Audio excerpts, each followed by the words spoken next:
Good morning বন্ধুরা, কেমন আছো তোমরা সবাই? আশা করি ভালো আছো। তোমাদের আশীর্বাদে আমরাও ভালো আছি।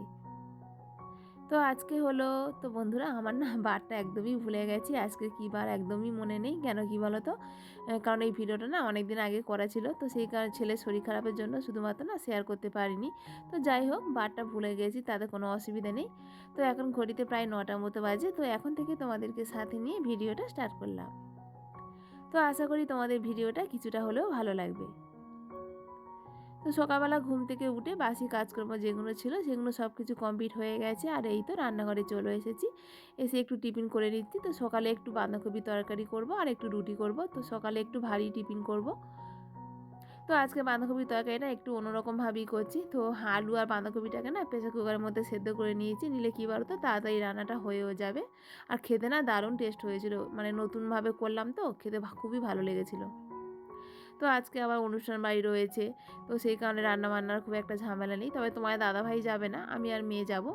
আর তোমার দাদাভাইয়ের জন্য রান্না করলাম না, কারণ কি বলো তো, ওই বাড়িতে তো রান্না হয়েই যায় সকাল সকাল, মা আর বাবা তো যাবে না।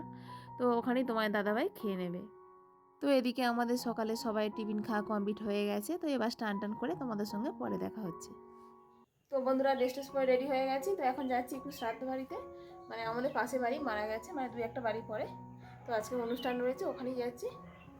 আর তোমার দাদাভাই মা সকালে রান্না করেছিল, তো ওখানেই খেয়ে নিয়েছে।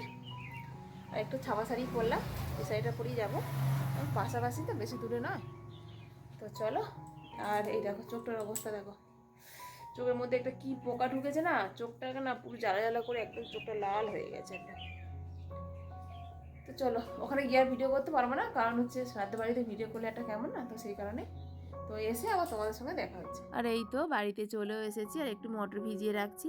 তো রাতে না একটু ঘুগনি আর রুটি করব, তো সেই কারণে তো একটু তাড়াতাড়ি ভিজিয়ে রাখলাম। কি বলো তো, মটরটা না তাড়াতাড়ি না ভিজিয়ে রাখলে সেদ্ধও হবে না তাড়াতাড়ি। আজকে কি হয়েছে জানো তো, সকালবেলা ঘুম থেকে উঠে যত লেপ কম্বল সব কিছু না ছাদের মধ্যে মেলে দিয়েছিলাম। তো এগুলো না আমি রোদ দেখলে না এগুলো সব কিছু ছাদের মধ্যে মেলে দিয়ে আসি। আমি রোদ উঠলেই না আমি আর থাকতে পারি না, মনে হয় যেন সব কিছু নিয়ে গিয়ে ছাদের মধ্যে মেলে দিই। তো সেটাই করেছিলাম আজকে। আর তোমার দাদাভাই সব কিছু তুলে নিয়ে এসছে। তো এবার বিছানাটাকে গুছিয়ে নিচ্ছি। তো বন্ধুরা, আমাদের ভিডিও তোমাদের কেমন লাগলো তোমরা অবশ্যই একটা কমেন্ট করে জানিও। আর ভিডিওটি ভালো লাগলে একটা লাইক করে দিও। আর চ্যানেলে যদি নতুন বন্ধু হয়ে থাকো তাহলে চ্যানেলটিকে সাবস্ক্রাইব করে ছোট্ট পরিবারের পাশে থেকো। আর যারা যারা চ্যানেলটিকে সাবস্ক্রাইব করে দিয়েছো তাদেরকে তো অসংখ্য ধন্যবাদ। আর এই তো একেবারে প্রায় অনেকটাই পরে চলে এলাম। তো এখন ঘড়িতে প্রায় 4টে মতো বেজে গেছে। তো একটু ফলস বসিয়ে নিচ্ছি, অনেক না ফলস জমে গেছে। তো ছেলে যেহেতু মার কাছে ঘুমাচ্ছে, তো ভাবলাম এই ফাঁকে একটু কাজগুলোকে করে নিই। আর তোমাদের থেকে বিদায় নিয়ে নিচ্ছি। কালকে আবারও দেখা হবে নতুন কোনো একটা ভিডিওর সাথে। ততক্ষণের জন্য সবাইকে বলছি টাটা।